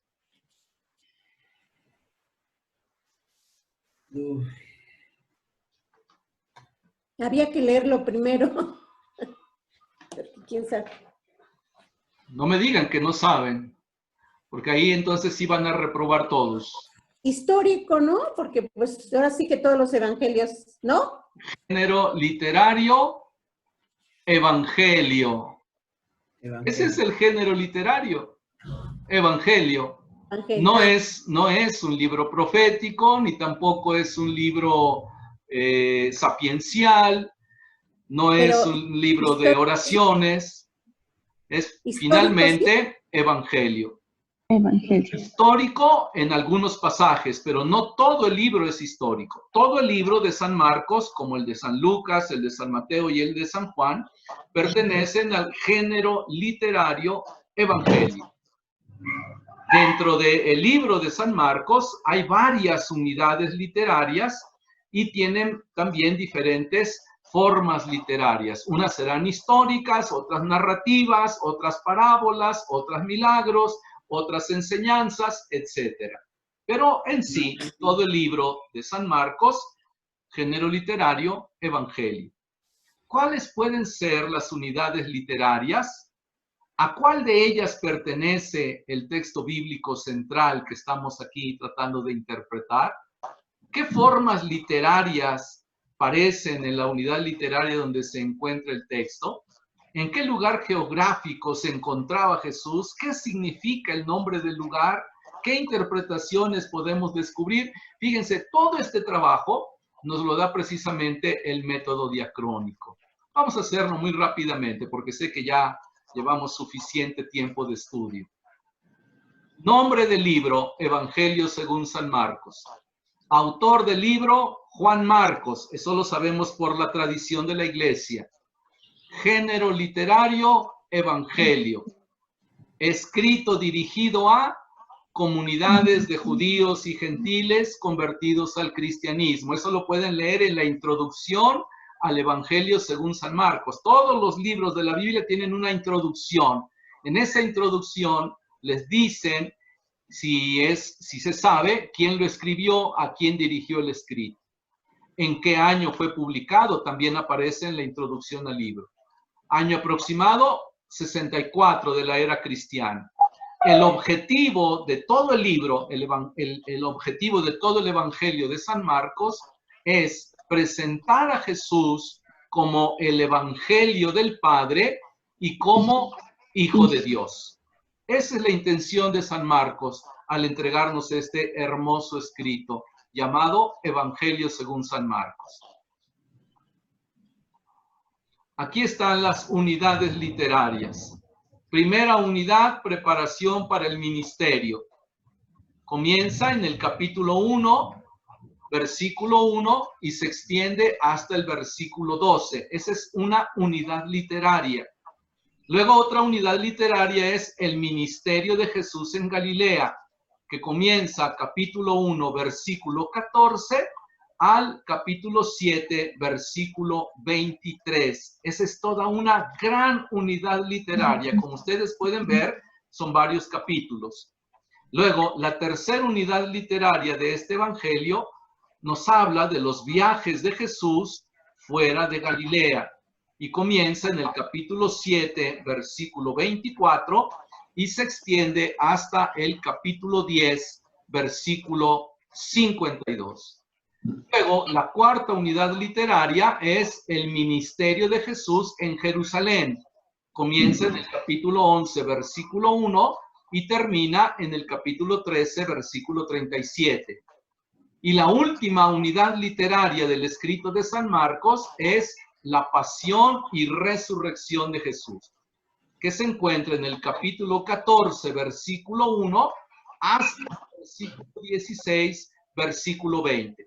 Como ustedes pueden ver, todo el libro ya lo organizaron, y así nos lo entrega en la Biblia de Jerusalén y también en otras Biblias, ya nos lo organizaron en unidades literarias para su estudio. Para eso es esta organización. Ahora, dentro de la gran unidad literaria, que es la tercera, Viajes de Jesús fuera de Galilea, tenemos una pequeña unidad literaria que se titula El ciego de Jericó. Así se llama, El ciego de Jericó. Esta pequeña unidad pertenece a la gran unidad que se llama Viajes de Jesús fuera de Galilea. ¿Por qué? Porque esto que nos van a narrar ocurrió fuera de Galilea. Ocurrió en la ciudad de Jericó, cuando Jesús ya va rumbo a Jerusalén. El texto bíblico en estudio es este de San Marcos, capítulo 10, versículos 46 al 52. La forma literaria de ese texto es un milagro. Es la narración de un milagro o señal, como ustedes quieran llamarle. Es un milagro o señal. La geografía bíblica, es decir, el lugar donde se desarrolló esto, fue a la salida de la ciudad de Jericó. Los personajes centrales de este texto bíblico en estudio son Jesús y el ciego.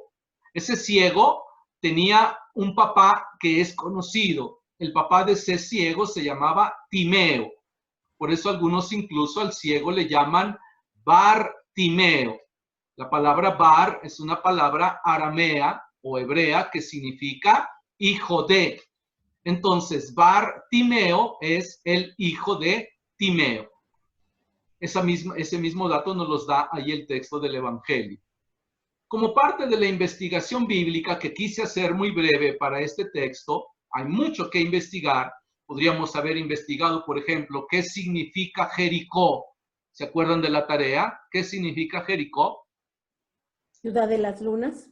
La ciudad de la luna o la ciudad de la fragancia. Es lo que significa Jericó, o también conocida como la ciudad de las palmeras, etc. Podríamos haber investigado ello. Yo quise poner aquí en investigación bíblica el manto judío. ¿Por qué el manto judío? Porque cuando Jesús llama al ciego, este se levanta dando un brinco y avienta su manto. Ese manto es símbolo de identidad, indispensable para todo judío para poder orar y para poder celebrar las fiestas judías. Ese manto, por supuesto, era muy útil para protegerse del clima, ya sea del sol o del frío o de la lluvia. Así que ese manto es símbolo de un refugio personal. El que tiene un manto puede refugiarse en su manto. Muy bien. Los verbos más comunes que aparecen aquí en este fragmento del Evangelio, en estos versículos, en estos 7 versículos de San Marcos 10, 46 al 52, los verbos más comunes son llegar, salir. Gritar aparece 2 veces. La palabra o el verbo compadecer aparece 2 veces. Llamar aparece 3 veces. Y estar sentado o seguir también son verbos que aparecen aquí en este pasaje. Si ustedes no se acuerdan del pasaje, se los narro muy breve. Jesús llegó a Jericó, va saliendo de Jericó, y cuando Jesús va atravesando, este ciego que está sentado a la orilla del camino comienza a gritar: Jesús, hijo de David, ten compasión de mí. Y gritaba mucho, de tal manera que la gente le pide al ciego que se calle. Pero él grita más fuerte, de tal manera que Jesús lo escucha, y entonces Jesús lo ve a lo lejos y le dice a los demás: llámenlo. Entonces le dicen: ánimo, que te llama. El ciego se levanta dando un brinco, arroja el manto y llega ante Jesús. Cuando está ante Jesús, Jesús le hace una pregunta: ¿qué quieres que haga contigo? La respuesta del ciego es: Rabuní, quiero ver. Y en ese momento Jesús le dice, tu fe te ha salvado, vete en paz. El ciego recobra la vista y comenzó a seguir a Jesús por el camino. De eso trata este pasaje del Evangelio. Ahora, podríamos quedarnos solamente con el milagro y decir, ay, qué bonito Jesús, qué milagro tan bueno hizo, qué extraordinario. Este hombre seguramente Bartimeo después fue un gran santo. Podríamos quedarnos con toda esa suposición sin llegar más a profundizar el texto. Pero tenemos que interpretar. El ciego es modelo del discípulo de Jesús. Fíjense a qué altura pone San Marcos al ciego como modelo del discipulado, como modelo de los discípulos de Jesús. ¿Por qué? Contexto. A Jesús lo siguen sus discípulos, los cuales han ignorado el significado de ser discípulo de Jesús. Ellos lo han ignorado. Y una gran muchedumbre es también quien sigue a Jesús. San Marcos mencionará en varios textos, ahí los puse todos, donde él habla de esa muchedumbre que sigue a Jesús. Sin embargo, Jesús no llamó a ninguno de sus discípulos, ni tampoco a nadie de esa muchedumbre que lo sigue. Jesús llamó al ciego. Y lo resumo en esta frase. El que no ve, hace que Jesús lo vea. ¿Por qué dije que los discípulos han ignorado el significado de ser discípulo de Jesús? Porque entre ellos han discutido por el camino. Santiago y Juan han buscado los primeros lugares. Incluso la pregunta que Jesús les hace a ellos, ¿qué quieren? Es muy parecida a la que le hace al ciego, ¿qué buscas? También ellos les preguntan a Jesús, ¿qué quieren? Ellos le dicen, queremos sentarnos uno a tu derecha y otro a tu izquierda. Es decir, los propios discípulos de Jesús han ignorado lo que significa ser discípulo de Jesús. Pero no así este ciego. Este ciego primero hace que Jesús lo vea, que Jesús lo llame. Jesús llega y sale de Jericó. Representa el paso divino. Dios es el siempre presente, pero pasa e invita a seguirlo. Si de repente alguien está pensando, bueno, sí es cierto, he tenido varias oportunidades de acercarme a Dios, pero ya lo haré cuando esté viejito. Algún día, cuando no tenga nada que hacer, entonces me acercaré a Dios. Se está olvidando de que Dios pasa. Dios pasa y por eso invita a ser seguido. Si en el momento no respondemos, tal vez sea la última vez. No lo sabemos.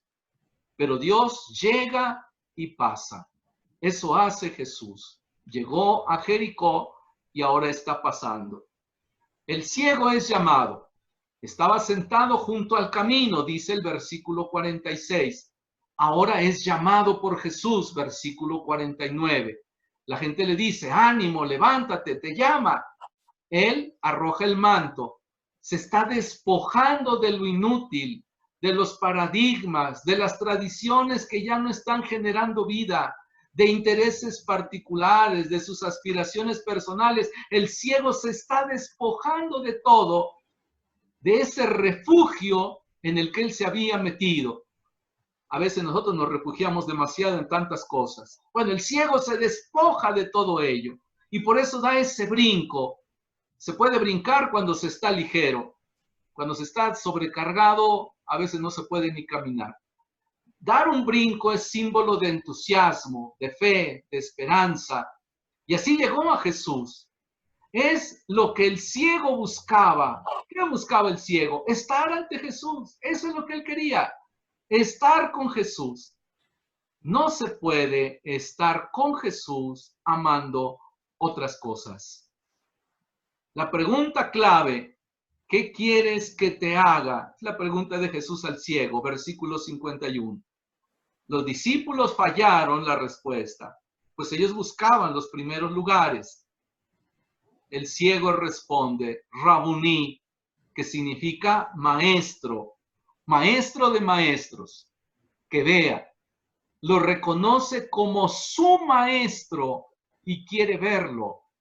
Así termina siguiéndolo por el camino. Así que el ciego, de estar sentado a la orilla, ahora está en el camino, en el camino. Más importante que el milagro es ser discípulo de Jesús y seguirlo. Pues a donde Él esté, ahí estará también su discípulo, como Él mismo lo ha prometido. Estaba fuera del pueblo de Dios, ahora es discípulo de Jesús. ¿Qué es lo que hemos hecho con este milagro? Una interpretación para la vida. Les aseguro, amados hermanos y hermanas, que los milagros en el Evangelio, como este, no están para que nos asombremos únicamente del poder de Dios. No están para que digamos, ay, qué bueno era Jesús, qué poderoso era. No están solo para eso. Están para recordarnos que todos somos llamados a ser discípulos misioneros de Jesús. Por eso, la aplicación a nuestra vida, a la vida de nosotros hoy, es: el que no ve, hace que Jesús lo vea. Es necesario dejarse ver por Dios. Si te has escondido de Dios, ya no te escondas. Déjate ver por Dios. Recuerda que Dios llega y pasa. El encuentro con Dios no espera, no es para mañana, es para hoy. Y no se puede estar con Jesús amando otras cosas. La conversión es imprescindible. Convertirse es ante todo volver a Jesús. ¿Qué quieres que te haga? Rabuní, que vea. Discípulo es el que tiene un solo maestro, Jesús. De estar sentado a la orilla, ahora está en el camino. Es el sentido de pertenecer a Cristo y a la iglesia. Más que a un determinado grupo, se pertenece a Cristo y a la iglesia, porque la iglesia es la comunidad de los discípulos. Estaba fuera del pueblo de Dios, ahora es discípulo de Jesús. No es posible ser misionero sin ser discípulo de Jesús. Es decir, aunque yo realice muchos trabajos en la iglesia, para la iglesia, si no soy discípulo de Jesús, lo único que estoy haciendo es engañarme a mí mismo. Pues muy bien, amados hermanos y hermanas, como ustedes vieron, hemos partido de un texto del Evangelio. Hemos hecho el estudio tal como nos los pide el método diacrónico, hicimos una interpretación y lo hemos aplicado a nuestra vida. Este es el trabajo con este método diacrónico de lo que se llama interpretación bíblica. ¿Alguna pregunta? No, no. Bueno. Tarea. Van a aplicar el método a este texto del Evangelio. San Marcos, capítulo 2, versículos 13 y 14. Todo lo que vieron en el taller que ahorita les presenté, que hice yo, ustedes lo van a hacer con este texto del Evangelio según San Marcos, capítulo 2, versículos 13 y 14. Aquí está. Estas preguntas va a ser necesario que ustedes las investiguen, las contesten. ¿A qué género literario pertenece el texto? ¿Cuáles pueden ser las unidades literarias principales? ¿A cuál de ellas pertenece el texto bíblico central? ¿Qué formas literarias aparecen en la unidad literaria donde se encuentra el texto? ¿En qué lugar geográfico se encontraba Jesús? ¿Qué significa el nombre del lugar? ¿Qué interpretaciones podemos descubrir en el texto? Esta es la tarea para esta semana.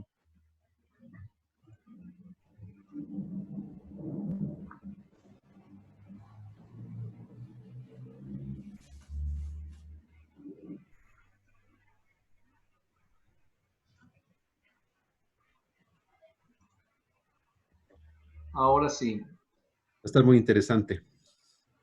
Todo un trabajo muy bonito. Son solamente 2 versículos del capítulo 2 de San Marcos.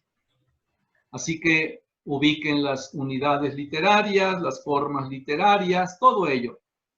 En su manual, los que tengan el manual físicamente, al final viene una tablita muy parecida a la que llené yo al presentar el método diacrónico. Como ustedes vieron, yo lo presenté en una tablita, ¿verdad?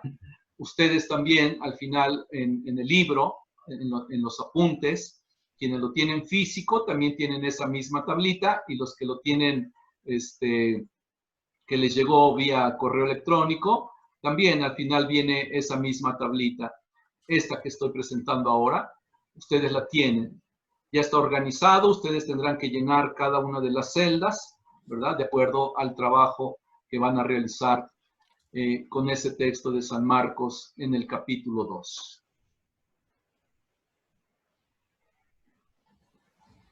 ¿Preguntas?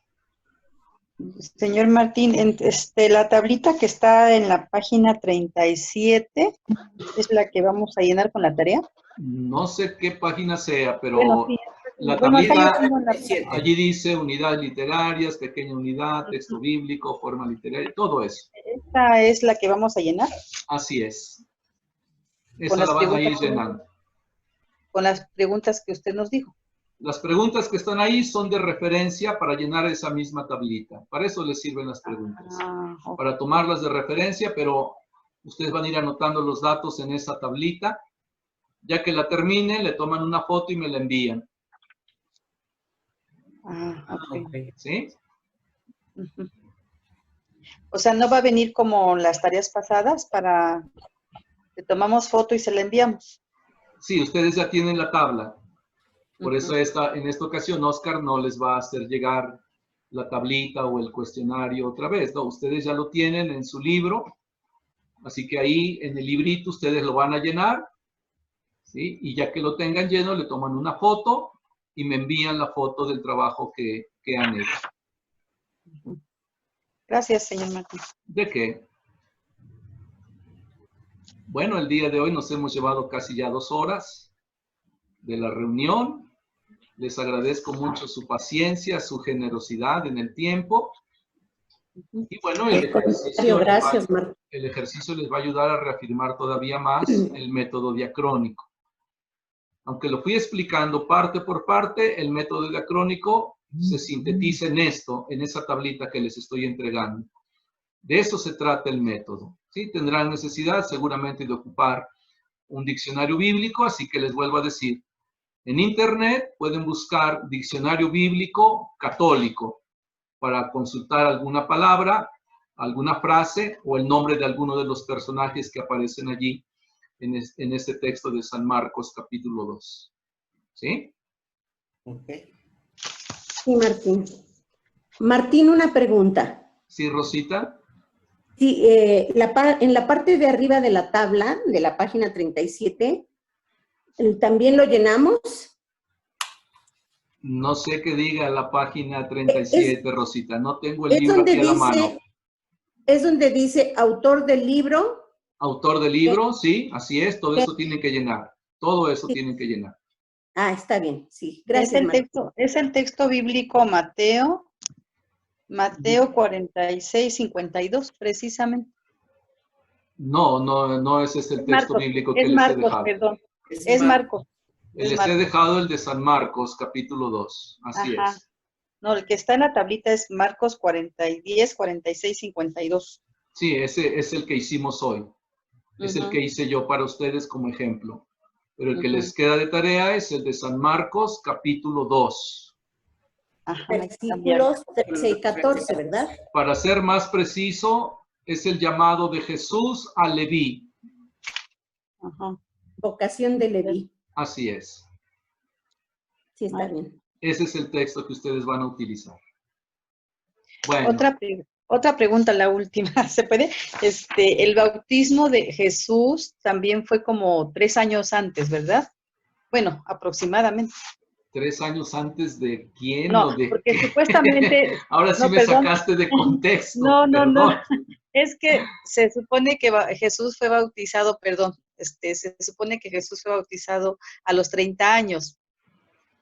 No hay una referencia histórica que diga que fue bautizado a los 30 por años. Juan el Bautista, precisamente, ¿no? No hay referencia histórica que diga que a los 30 años. San Lucas, en el capítulo 3, dice que Jesús tenía como 30 años. Ajá, como 30 años, precisamente. Sí, pero ese como 30 años, lo que está indicando es que Jesús era un treintón. que podía tener 30, 31, 32, 33, 34, 35, hasta 39. Ese es un treintón. ¿Sí? Ah, bueno. Pero eso es lo que está indicando el escrito de Lucas, pero no es una referencia a que tenía 30 años. Ok, sí, gracias, señor Martín. Sí. Luzma. No, ok. No, yo no, gracias. Pensé que querías preguntar algo. No.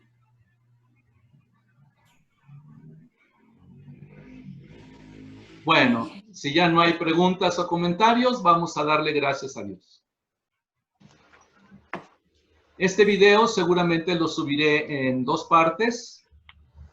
Les recuerdo, en esta ocasión hubo algunas interrupciones, algunas personas entraron en un horario diferente. Les suplicaré lo más posible la puntualidad. Cuando yo estoy ya dando la enseñanza, me es difícil volver a abrir carpeta para volver a dar acceso a quienes están entrando tarde. Entonces les suplicaré, por favor, que cuidemos la puntualidad. Yo entiendo que de repente algunos pueden desconectarse, de repente el servicio de internet puede fallar, o de repente la plataforma en la que estamos igual puede fallar, y es cuando pienso yo se vuelven a tratar de reconectar. Pero vamos a tratar de cuidar esos pequeños detalles para que todos podamos disfrutar nuestra clase lo más posible. ¿Sí? Vamos a hacerlo así. Pues vamos a darle gracias a Dios entonces. Le damos gracias, Señor, por todos los beneficios recibidos, tú que vives y reinas por los siglos de los siglos. Amén. Amén. Padre Dios, ponemos en tus manos las necesidades, problemas, dificultades, carencias de toda la humanidad. Especialmente te imploramos por los más necesitados de tu misericordia, los enfermos, los agonizantes, las familias que han perdido algún ser querido por esta pandemia o por otras razones. Señor, ten compasión, ten misericordia. Mira, Señor, con ternura a nuestras parroquias, a la parroquia de San Pedro Cholula, de la Santa Cruz del Alto, de María Reina y a sus párrocos y vicarios, sus grupos de apostolado. Ten compasión y misericordia, Señor, de todos. Bendícenos como iglesia, ayúdanos a ser perseverantes y a ser firmes en nuestra fe. Y concédenos a todos la paz. Por Jesucristo nuestro Señor. Amén. Amén. Ave María Purísima. Sin pecado concebida. El Señor nos bendiga, nos libre de todo mal y nos lleve a la vida eterna. Amén. Muchas gracias, hermanos, hermanas. Que Dios les siga bendiciendo. Cuídense mucho. Seguimos en oración. Cualquier pregunta me pueden consultar vía WhatsApp. Ahí estaré para atenderles también en este trabajo que se les ha quedado, que ya es la aplicación del método. Muchas gracias. Gracias. Buenas noches a todos. Buenas noches, Martín. Buenas noches a todos. Buenas noches. Buenas noches, bonita semana, bye. Igualmente, gracias, bye. Hasta luego, adiós. ¡Ya, Rosita! Bye, Sandy. Bye. Adiós, Rosita. Adiós. Adiós. Bye. Bye. Martín, muchas gracias. Gracias a Dios, Magda. Que Dios les bendiga. Gracias. Hasta luego a Gracias, todos. señor Martín. Saludos a sus papás. Gracias, sí, como no, de tu Saludos parte. a sus familias. Que Dios les bendiga. Y también de tu casa por allá. Gracias. Gracias. Bye. Dios, Irene. Que Dios te bendiga. Ahí seguimos en oración, ¿eh? Sí, gracias, Martín. Cuídense mucho. Adiós, Gonzalo. Igualmente. Adiós todos. Adiós.